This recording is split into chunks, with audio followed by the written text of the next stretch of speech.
मैं वही सोचा जब बात बोला सत्संग यही होगा। वो वर्मा जी का सिंह मोंगा के घर 8 सितंबर 1955 को हुआ था।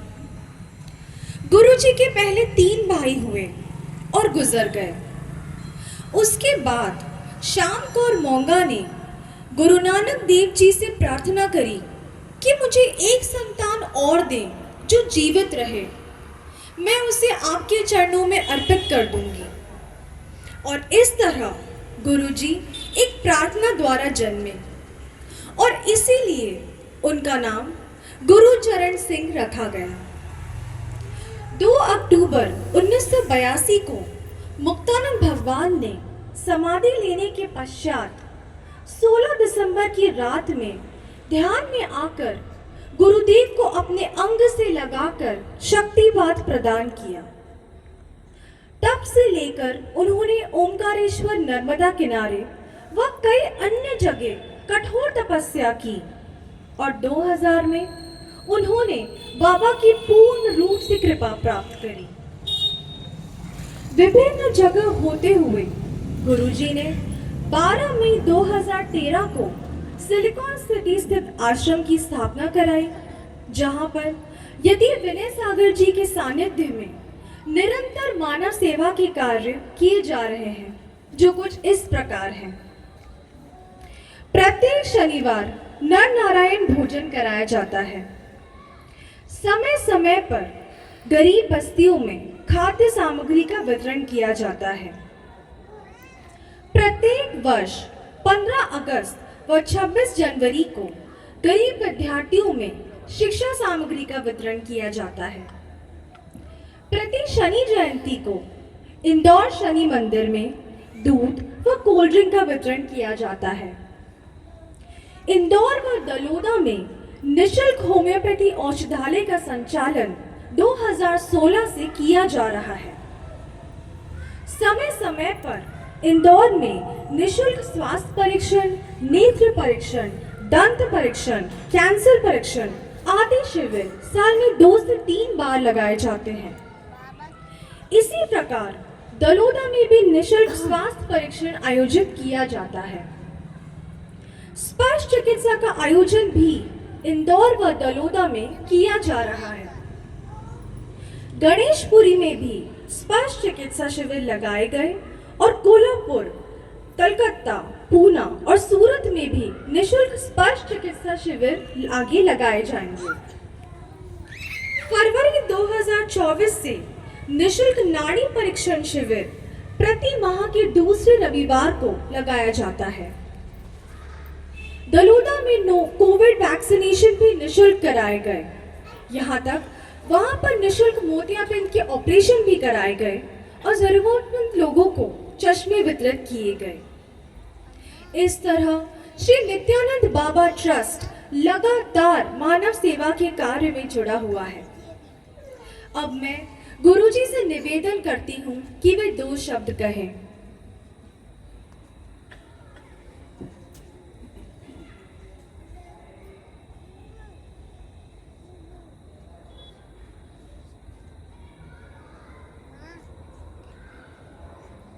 स्माइल देंगे फिर।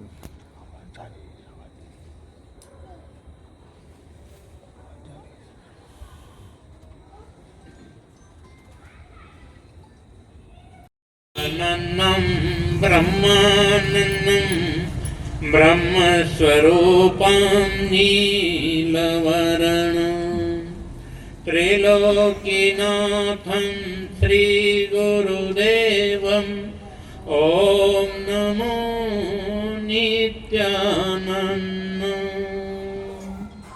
श्रीमत्पूज्यपदारविन्दयुगलौ ध्यायन् सदा वैरदी वादीन्द्रप्रतिभापनुदनकलां सम्यक् समासादितां जिनेन्द्रै जगदीश्वरै च विमला प्रीतिर्भुक्तिश्रिया पूज्य श्री विजयेन्द्र सूरि गुरवे कूर्मः प्रणामाञ्जलि।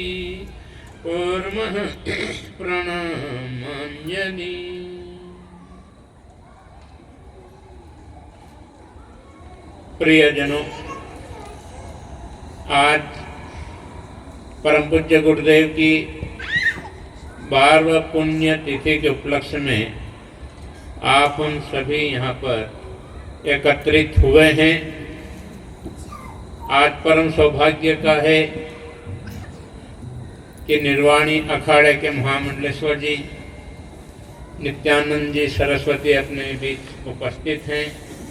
इसी प्रकार से इंदौर के लोक संत बच्चा जो है अन्ना महाराज के नाम से उन्हें पहचानते हैं। जहाँ पर भी कोई ऐसा कार्य होते हैं, अन्ना महाराज को जब भी निमंत्रित देते हैं वहाँ उपस्थित हो जाते हैं। जैसा कि स्वामी जी के बारे में बताया कि मुंबई में जन्म हुआ, वो तो हो ही चुका है, पर स्वामी जी की जो जीवन यात्रा रही है, कई कठिनाइयों भरा जीवन रहा है। उसके बाद भी अपनी तपस्या द्वारा भगवान नित्यानंद देव और भगवान मुक्तानंद देव की अपने ऊपर रिझाने में सफल रहे। सनातन परंपरा को आज भारत में तो खैर हो ही रहा है, पर जो विदेशों में पिपासु हैं, जो अशांत मन लिए रहते हैं, वहाँ पर भी स्वामी जी जाकर अपनी भारतीय संस्कृति और आध्यात्मिक ज्ञान से उनको जो अशांत मन है उन्हें शांति का अनुभव करा रहे हैं। साथ ही साथ गुरुदेव कहा करते थे कि संकल्प और समर्पण रूपी अगर आपके पास 2 पांव हैं तो आप चलकर अपनी मंजिल पर जरूर पहुंच जाएंगे। और गुरुदेव एक गृहस्थ होते हुए भी एक बाबा की कृपा प्राप्त करने में सफल हुए। वो भी जब विक्षिप्त अवस्था आई गुरुदेव की, तो उनके परिवार वाले, एक तो सिख परिवार रहा और इधर से भगवान नित्यानंद देव का कृपा प्राप्त करनी रही। तो परिवार वालों ने बोला कि यार तुम इस प्रकार से तो जीवन कैसे बनेगा, 2 बच्चे हैं और सारी आवश्यकताएं भी पूरी होती है। एक समय यह भी आया कि गुरुदेव ने जो है केवल पानी पीकर दोनों पति पत्नी सो जाया करते। उस प्रकार से फिर भी बाबा की कृपा प्राप्त करने के सतत प्रयासरत रहे वो। परिवार और कुछ मित्रगण आए, क्या गुरुचरण तो ये इनको हटा दे, तेरे को 10-20 लाख रुपए की मदद करते हैं, कोई दुकान खुलवा दे तो अपना शांति से ये कर, बाकी इनको हटा दे क्योंकि तेरा भरोसा नहीं है, ये तो क्या करेगा नहीं करेगा, फिर हम देंगे वो भी बर्बाद कर सकता है। उन्होंने गुरुजी ने हाथ जोड़ के बोला बहुत बहुत धन्यवाद आपका, आपने हमारे बारे में सोचा, पर इस व्यक्ति को मैं यहाँ से नहीं हटा सकता हूँ। तो इस प्रकार से कई कठिनाइयाँ भरा जीवन रहा उनका। मेरे से जो है 96 में पहली बार उनका जो है मिलना हुआ था, वो भी एक कोई टेलीफोन लगवाने के चक्कर में आए। पहले एक तो मैं जैन साधु था, तो बाबा से 83 में गणेशपुरी में 4-5 बार गया, बाकी उसके बाद फिर मैं गया नहीं। पर बाबा ने पता नहीं कहाँ से किस को किस प्रकार मिलाना था, तो गुरुजी से मिलना हुआ। फिर 2000 तक वो मेरे पास आते जाते रहे। एक समय ये था कि जैन साधु थे तो थोड़ा वो भी होता कि मैं जैन साधु हूँ, और जहाँ मैं जाता था तो मेरे आसन और वो जो है वो लेके वहाँ जाकर बिठाया करते थे। अब अच्छा गुरुजी थे तो अब जहाँ तक फिर 2000 में गुरुजी मेरे पास आए और एक दिन बोले कि यार महाराज जी अपन जो है इस प्रकार से कुछ कार्य करना चाहते हैं। इनका ठीक है, तो फिर मैं हो गए। अब उनके में पाँव कैसे छू, अहंकार इतना होता है कि एक चोर चद्दर पहना हुआ व्यक्ति किसी पेंट बुशर्ट वाले के हाथ जोड़ना, पाँव पड़ना या उनके कुछ सेवा करना अति कठिन थी। तो साल भर तक तो मैं भी उनको मोगा जी कहा करता था, क्योंकि उल्टा हो गया ना एकदम। पर ठीक है, गुरु कृपा से माँ नर्मदा की कृपा रही। मुझे करीब 2 साल तक प्रति अमावस और पूर्णिमा को गुरुजी ने वहाँ कि भैया तुम्हारे अंदर जो भी विकार हैं उनको दूर किसी तीर्थ स्थान पे ही हो सकते हैं, उनकी कृपा से ही होगा। तो कई तीर्थों में गए, बाकी अधिकांशतः जो है यहाँ पर नर्मदा में स्नान हमने 2 साल तक अमावस्या और पूर्णिमा को किया है। इस प्रकार से गुरुजी ने एक रास्ता बताया हम लोगों को, और व्यक्तित्व निर्माण के ऊपर उनका जो है विशेष योगदान रहा। इसी प्रकार से स्वामी जी भी जो है संकल्प लेकर बैठे रहे कि भाई कुछ भी हो, मुझे नित्यानंद भगवान की कृपा प्राप्त करना ही है किसी भी हालत में, और समर्पण उतना रहा। खाली संकल्प से भी नहीं होगा, साथ में समर्पण भी उतना ही था। तो इस प्रकार से स्वामी जी आज विश्व में जो है अपनी सनातन परंपरा संस्कृति को फैला रहे हैं। मैं जब गणेशपुरी गया था तो वहाँ पर आश्रम में मैंने देखा कि जो प्राचीन संस्कृति है उसके पूरे वहाँ पर दर्शन किए हैं।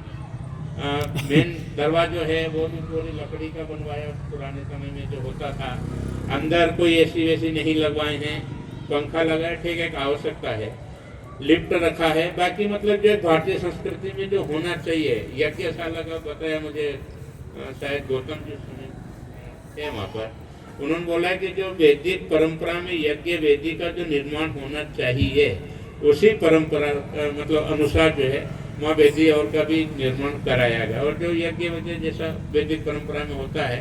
तो इस प्रकार से मुझे प्रसन्नता हुई, क्योंकि भारतीय संस्कृति का आज जो है ह्रास होता जा रहा है।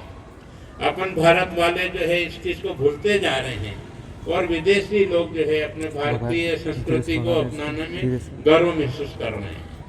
आज बच्चियां देखें तो बच्चों से भी फोहट तरीके से वस्त्र, और आजकल मंदिरों में और उपासना मतलब जगह लिखना पड़ रहा है कि अंदर आए तो भारतीय परंपरा के या गरिमा के अनुसार वस्त्र आदि पहन कर अंदर आए।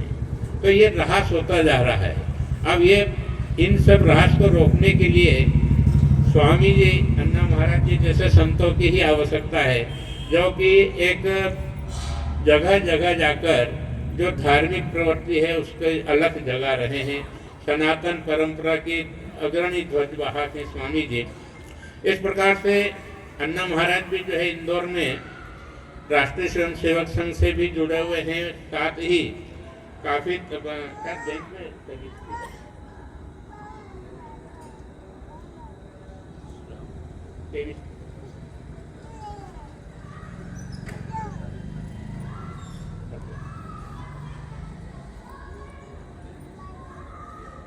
अब मेमेसी और खुद की फैक्ट्री और चला रहे थे, पर जब दत्त गुरु भगवान की जो है आपके ऊपर कृपा हुई तो आपने वो सब छोड़ छाड़ दिया, और भारतीय संस्कृति को फैलाने में मध्य प्रदेश में आपका जो है कोई भी बच्चे को इंदौर में पहुंचा जाए तो बच्चे अन्ना महाराज बोले हमारे अन्ना महाराज। तो ऐसे संत का ही दायित्व है ये कि इन भारतीय संस्कृति को आगे बढ़ाएं।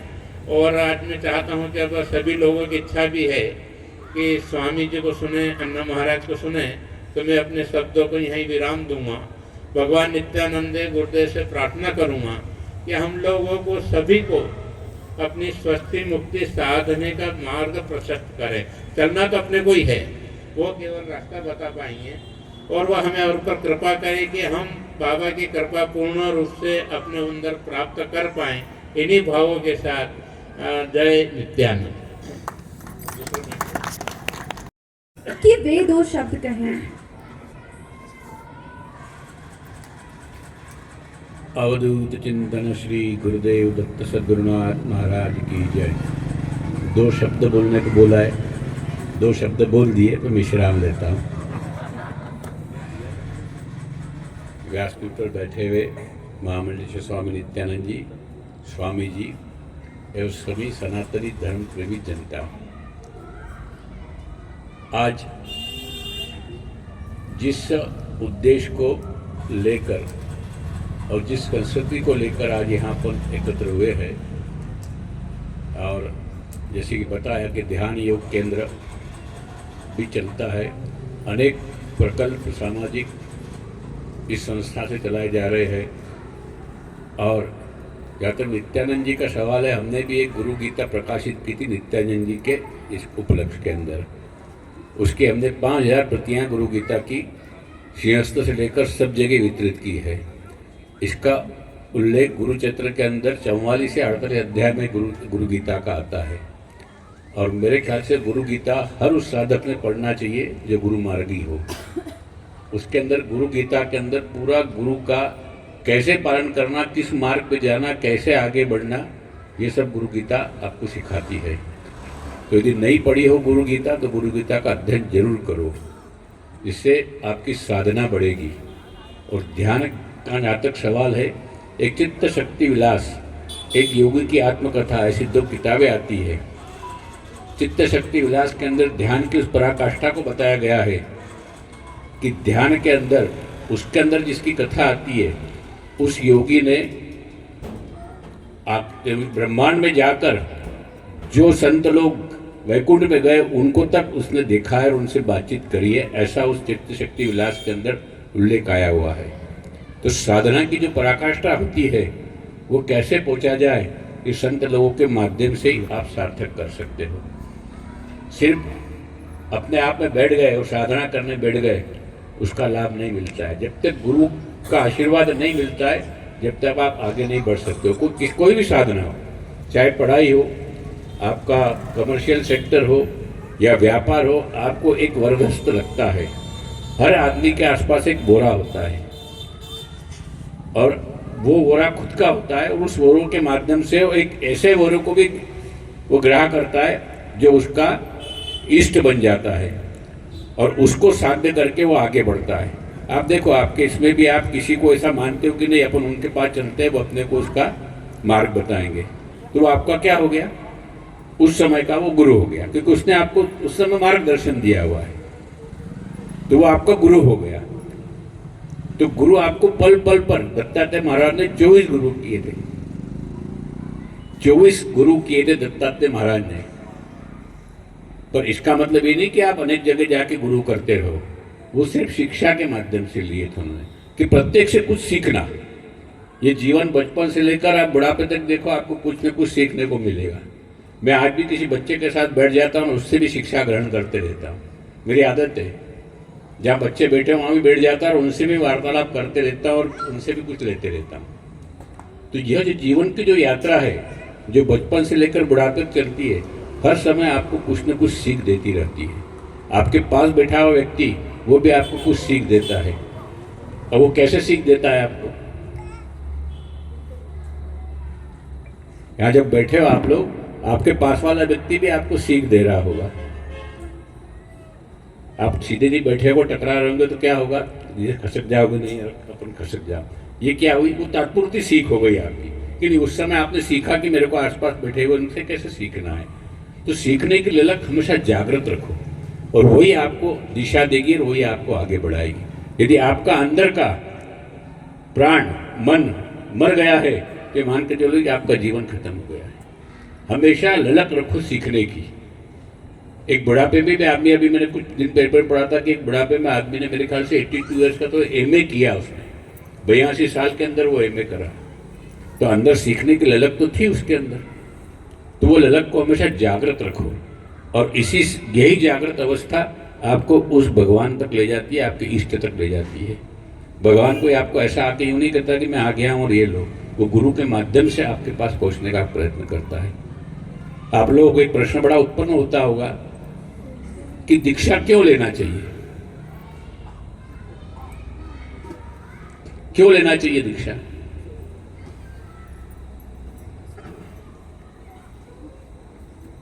जप के माध्यम से गुरु आपको एक दीक्षा देते हैं, मंत्र देते हैं ना, वो दीक्षा कान में दी जाती है, वो दीक्षा कान में दी जाती है और जो मंत्र रहता है ना वही आपका साथ दे रहता है, वही आपको गुरु के माध्यम से उस इष्ट तक पहुंचाने का प्रयत्न करता है और वही साधना का मार्ग आपका बनता है। गुरु का अस्तित्व हो न हो तो वो जप जो साधना है वो आपकी लिंक हमेशा उससे बनी रहती है।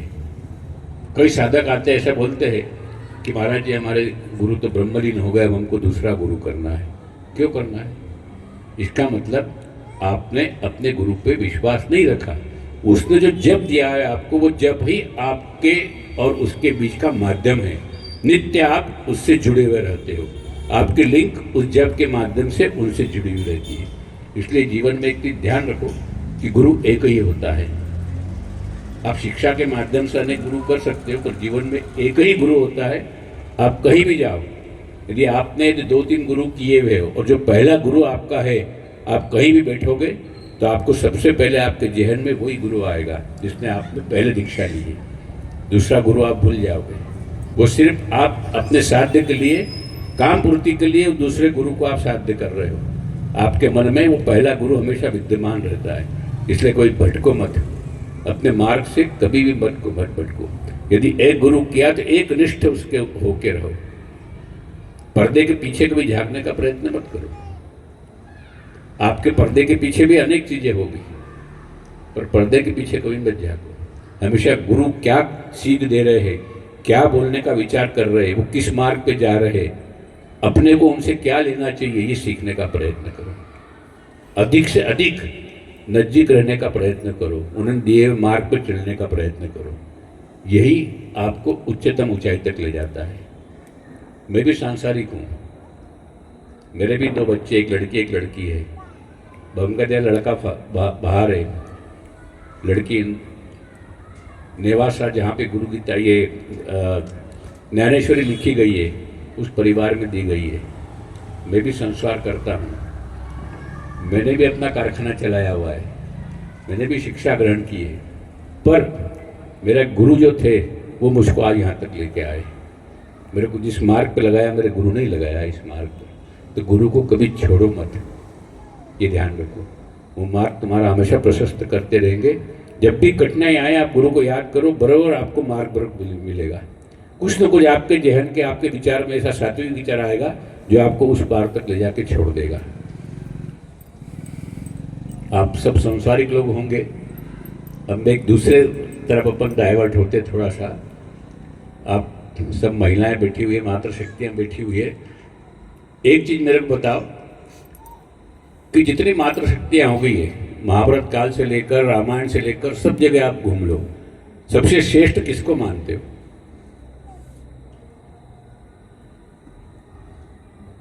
सांसारिक जीवन में जाना,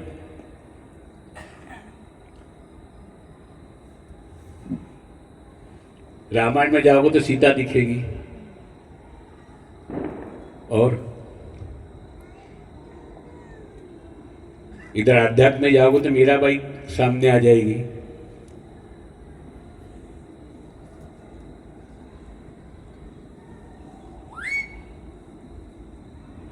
पांचाल नरेश की पुत्री को उठा के देख लो, क्या नाम था उसका?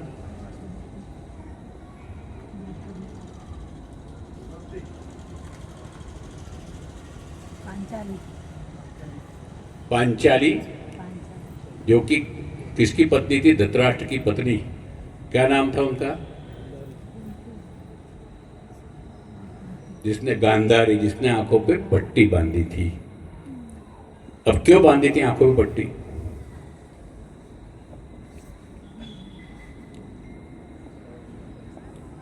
जब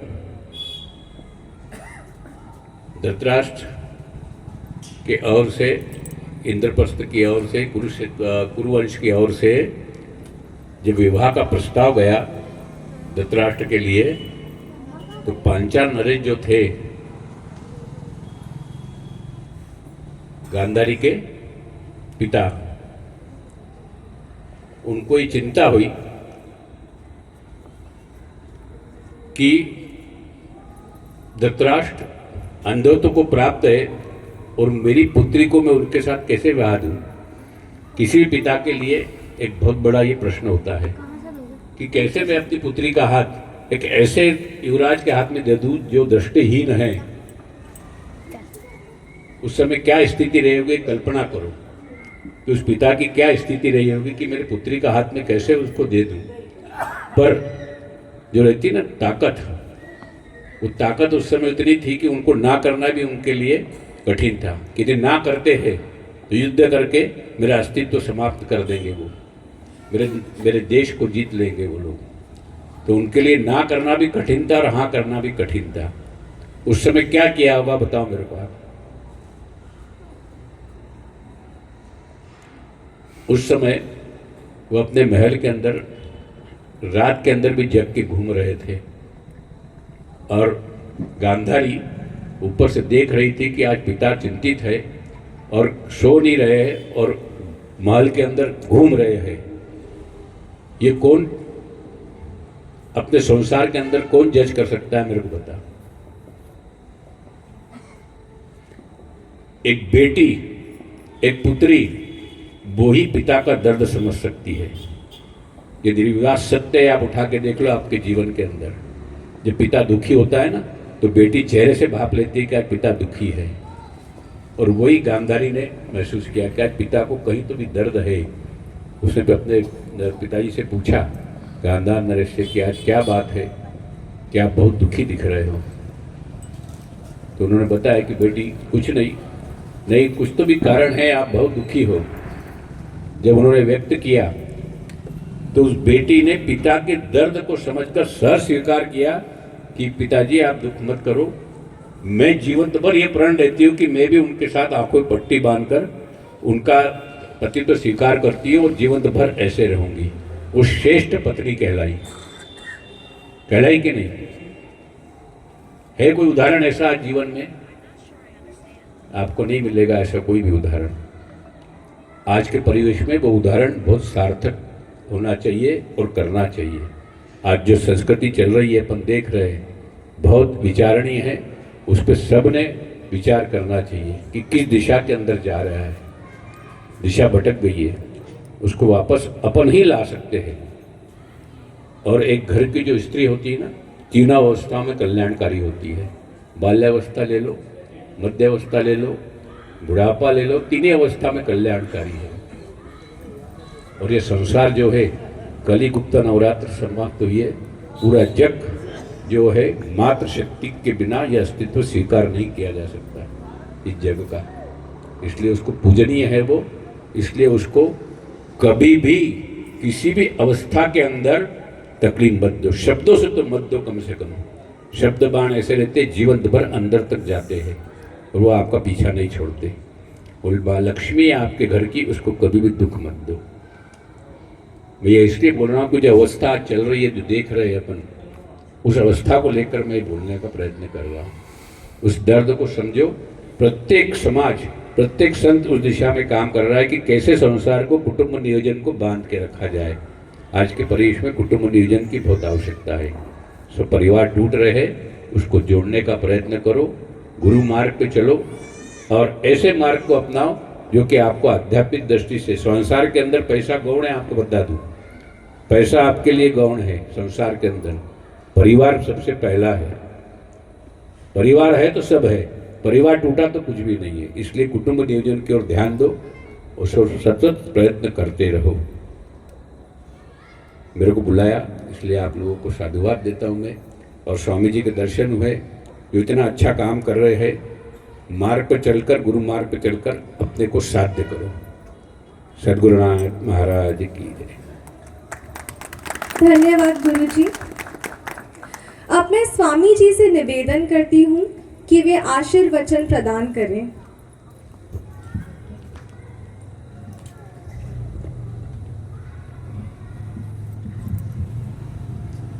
मुक्तानंदाय गुरवे शिष्य संसार हारिणे भक्त कार्यैकदेहाय नमस्ते चित्सदात्मने।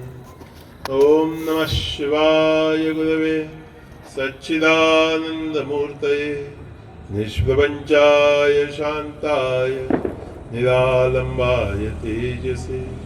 ओम सहनाववतु सहनौ भुनक्तु सह वीर्यं करवावहै तेजस्विनावधीतमस्तु मा विद्विषावहै। ओम शांति शांति शांति। सद्गुरुनाथ महाराज की जय। उपस्थित सभी का बड़े प्रेम सम्मान से हार्दिक स्वागत। हमारे यति सागर महाराज जी ने आज ये जो हम सभी को एकत्रित किया है, मिलकर 1 ही वर्ष हुआ है। और जब मिला तब बोले फिर से आना और सत्संग करेंगे। मैंने कहा ठीक है। तो सत्संग का दिन आज हम सब यहाँ बैठे हैं। गुरु गीता करते करते आपने गुरु गीता की चर्चा की, हम गुरु गीता कर रहे थे। इनकी इच्छा थी कि आज गुरु गीता होनी चाहिए। तो कर्नाटक में एक धर्मस्थल नाम का स्थान आता है। वहाँ भगवान मंजुनाथ महादेव, पुजारी वैष्णव और मैनेजमेंट जैन। तो मुझे लगा आज भी कुछ ऐसा ही है कि भगवान नित्यानंद हमारे केरल के गुरुचरण जी सिख परिवार पंजाब से, और आप एमपी के यति विनय सागर जैन। अभी तो सब कुछ है, अभी बाबा के हैं। जैसे इन्होंने कहा गुरु मार्ग को पकड़कर हमको चलना है। अन्ना महाराज का भी हम सभी के बीच में हार्दिक स्वागत। और जो उन्होंने विचार दिया, मैं मानता हूं कि प्रत्येक व्यक्ति को इस विचार पर विचार करना चाहिए। हमारे बाबा मुक्तानंद जी एक कहानी कहा करते थे कि पूर्व काल में लोग गधे पे जाया करते थे। तो तरक्की होती है तो लोग घोड़ा लेने लगे। तो सबने घोड़ा लिया। तो नासुद्दीन नाम का एक व्यक्ति, मतलब कभी किसका नाम लिया जाए तो नासुद्दीन का एक नाम लेते थे। तो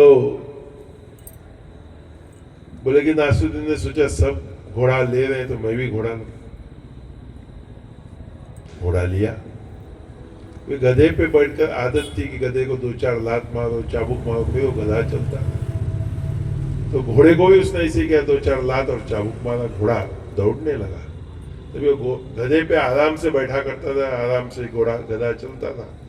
घोड़ा दौड़ने लगा।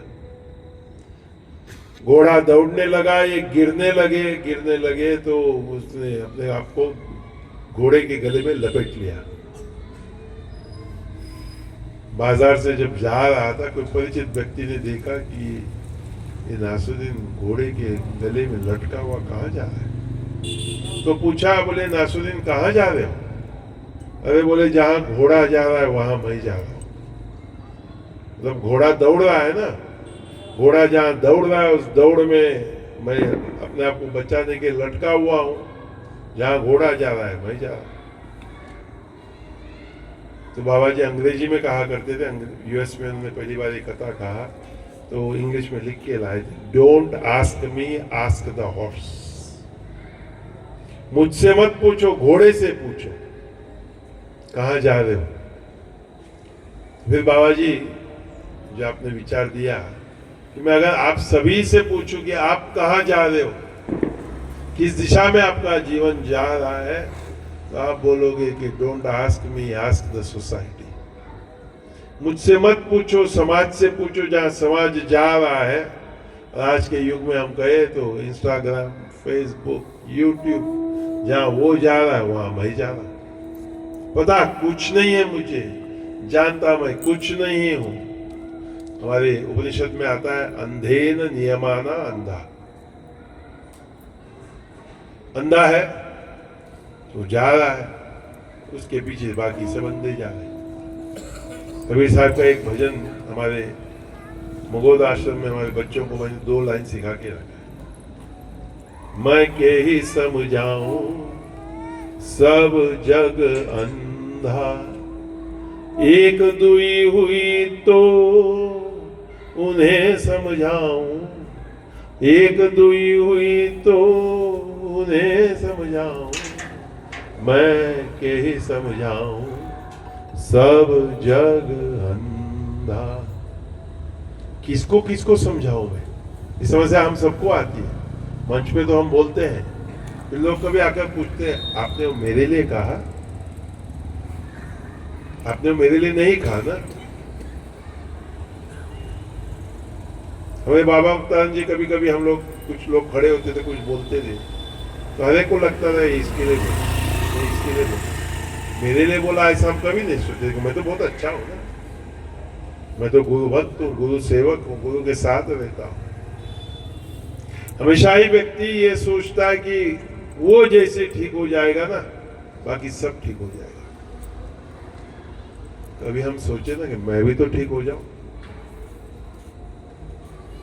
नहीं सोचता है कोई व्यक्ति। क्योंकि आपने भी कहा ना, अहंकार, किसी से आप पूछो अहंकार है, बोलेगा नहीं नहीं, मैं कहा मैं तो एकदम विनम्र व्यक्ति। और जितना ज्यादा वो व्यक्ति झुकता है ना, आप सोचो कि उतना ही बड़ा उसका अहंकार है। हमारे बाबा मुक्तानंद जी कहा करते थे, फिर भी सांसारिक अहंकार ठीक है, आध्यात्मिक अहंकार उससे भी कठिन है।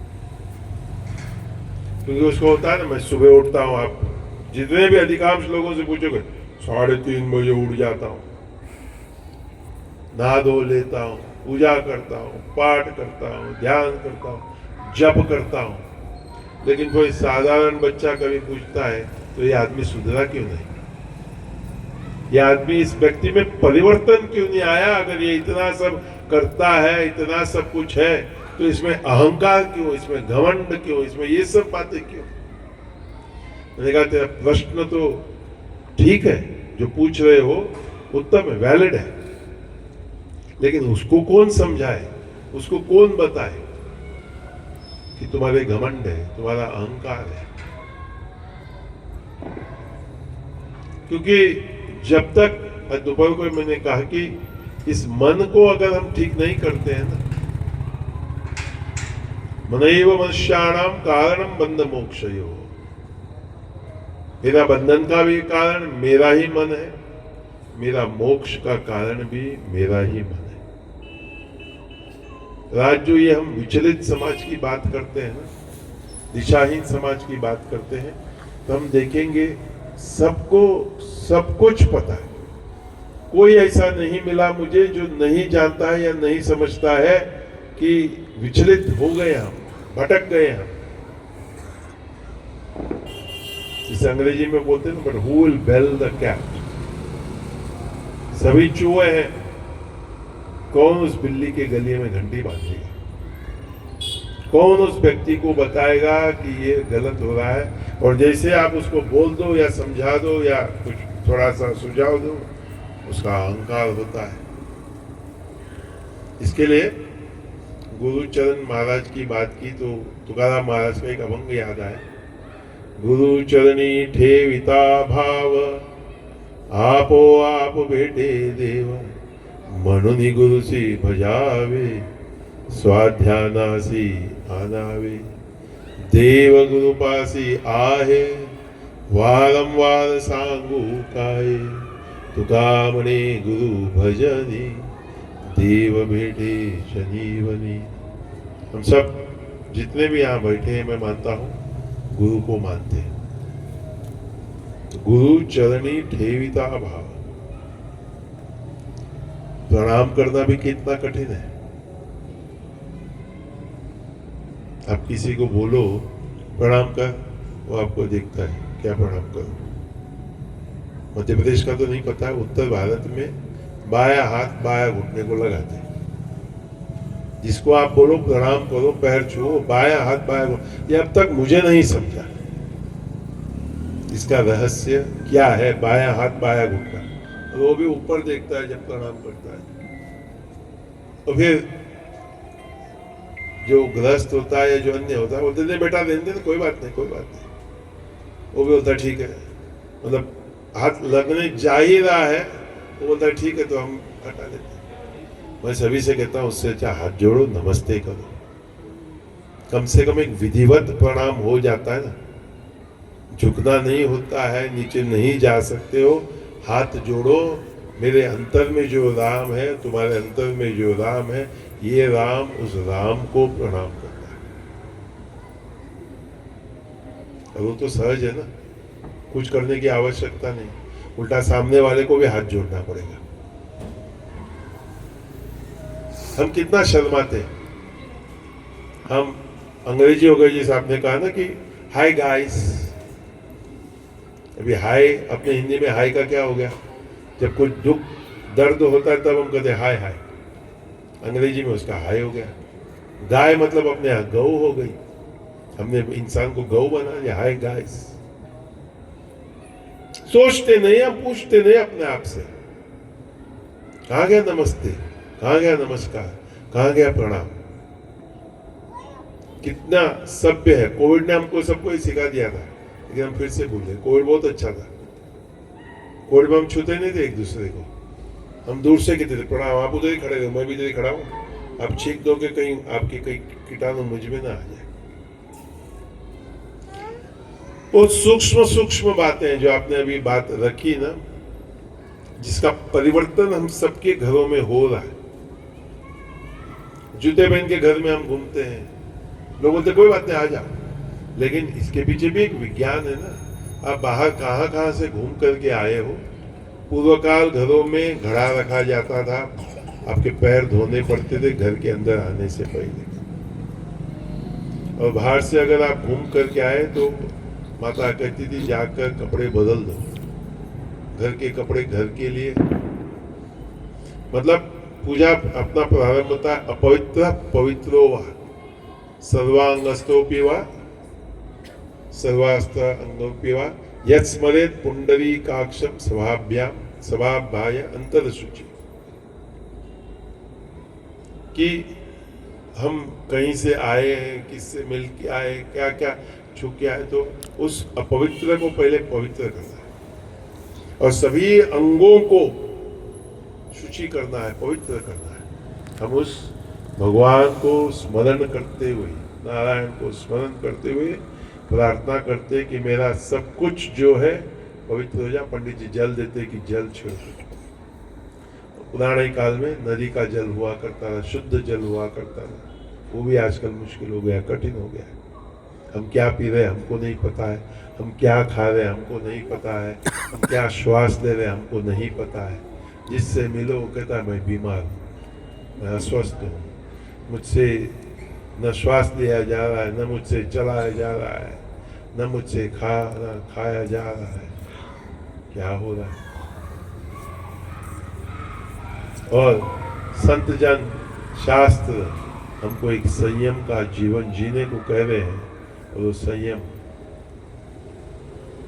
बहुत दूर की बात हो गई है।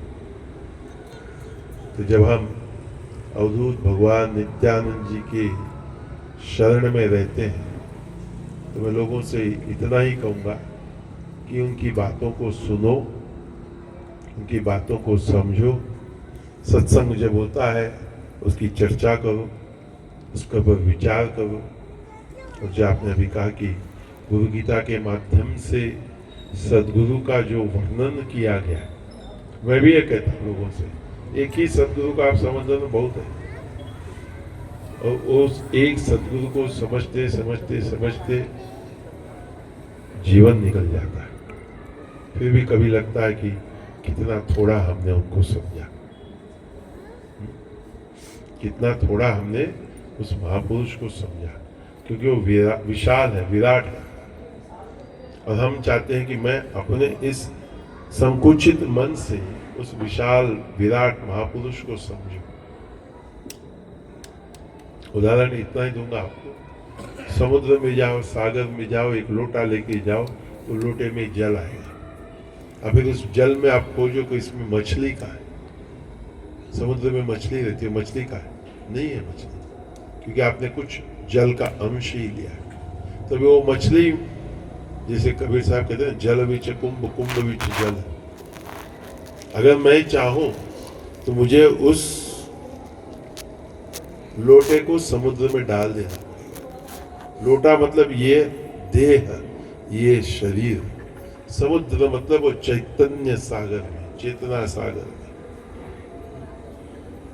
उस चैतन्य सागर में अगर मैं अपने आप को डाल दूं, जो तुकाराम महाराज ने कहा ना, गुरु चरणी ठेविता भाव आपो आप भेटी देवा।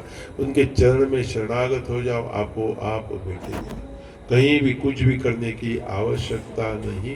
तुकाराम महाराज जी कहते कितना बार आपको समझाओ, वो प्रभु, वो भगवान, वो सदगुरु के पास है। और उनकी जो दी हुई साधना, उनकी जो मार्ग पर आप चलते रहो, तो अपने आप वो प्रभु आपको प्राप्त हो जाएंगे। कितना सहज है, कितना सरल है, कुछ ज़्यादा नहीं करना है। उन्होंने बताया, उन्होंने बोला, उस मार्ग पर चलो और वो आपका सब कुछ हो जाएगा। तो बड़े प्रसन्नता की, आनंद की बात है कि आपने आज यह सत्संग का आयोजन किया और हम सभी को यहाँ उस कारण से एकत्रित किया। कोई भोपाल से आया है, कोई अमेरिका से आया है, कोई कहाँ से आया है, हम सब अलग अलग अलग स्थानों से आए, सब एक गुरु से जुड़े हुए हैं और उनका एक प्रेम है, उनका एक आकर्षण है। और वो प्रेम और आकर्षण हमारे जीवन में बना रहे। मन कभी भी तुझा विसर न वावा, ऐसे तुकाराम महाराज कहते, कभी मैं भूल न जाऊं तुझे। कभी ऐसा न हो जीवन में कि आपकी कृपा आशीर्वाद को मैं भूल जाऊं। बस तटस्थता बनी रहे और उन्हीं की कृपा आशीर्वाद से जो भी हम सब कार्य कर रहे हैं, अगर हम ये सोच कर करें कि उन्हीं की कृपा, उन्हीं की आशीर्वाद है, वही करवा रहे हैं, हम केवल एक निमित्त है, हम बस एक व्यवस्था कर रहे हैं, एक आयोजन कर रहे हैं, करने वाले वही है, प्रेरणा देने वाले वही है और उन्हीं की कृपा आशीर्वाद से ये सब कुछ हो रहा है। तो भगवान नित्यानंद जी केवल इतना ही कहते थे, सब कुछ मिट्टी है, अंत में ये शरीर भी मिट्टी है, जो भी वस्तु हम संग्रह कर रहे, एकत्रित कर रहे, वो भी मिट्टी है। तो किस तरह से जियो, विशाल मन, विशाल हृदय। अपने मन को, अपने हृदय को विशाल बना और देखो उस विशालता में, वही सागर में डूब जाओ और देखो क्या होता है। तो भोजन प्रसाद की भी तैयारी देख रहा हूँ पीछे। तो महाराज जी से मैंने पूछा कब तक चलाना है, तो 7:30 को आरती होगी, उसके बाद भोजन प्रसाद होगा, तो भोजन प्रसाद तक सब आ जाएंगे। और ये सभी सत्संग, सभी स्थानों में जहाँ भी सत्संग होता है ना, कुछ बहुत अच्छे होते हैं, पहले आ जाते हैं, कुछ बीच में आते हैं, कुछ आरती में आते हैं, कुछ पहले से पूछ लेते प्रसाद कितने बजे होगा। मुंबई में सत्यनारायण कथा होती है, तो उसमें लिखा जाता है कथा इतने से इतना, आरती इतना, प्रसाद इतना, महाप्रसाद इतना। तभी महाप्रसाद, बाकी सब प्रसाद तो हो गया है, तो अभी महाप्रसाद। तो हमारे महापुरुषों का इंदौर शहर के खूब खूब अभिनंदन और आप सभी को भी खूब खूब अभिनंदन। पुनः मिलने की संभावनाओं के साथ अब तो आते जाते रहना होगा। हमारे ललिता जी भी आई है, जिनके कारण से हमारा गत वर्ष मिलना हुआ।